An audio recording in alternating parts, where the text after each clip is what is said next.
contract because his current deal is up at the end of the season. Well, you mentioned it that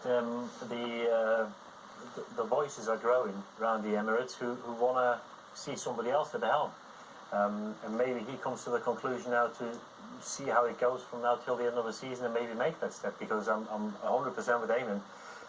I would hate to get him sacked and see him sacked, because it's very hard to knock the man, because I think he transformed Arsenal, he transformed part of the early history of the Premier League, bringing foreign players in, having different views on certain things, whether it's fitness, whether it's training, whether it's the way you should play.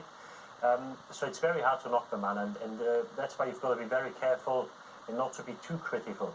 But it comes to a stage now where I think if he's as clever as we all think he is, I think he's got to make that step. I think the next 3 or 4 months will be telling. If he goes through against Bayern Munich, gets to the semi-final of the Champions League, maybe wins another round, gets to the semi-final or even more, because after last night's result, I think that the competition is wide open.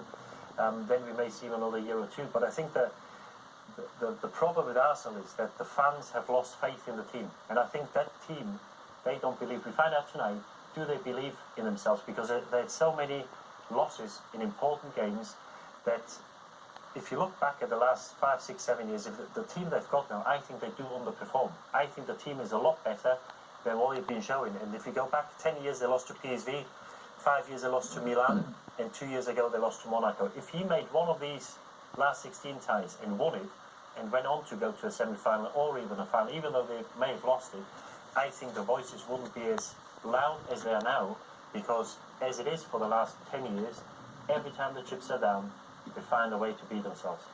Richie, the next 2 games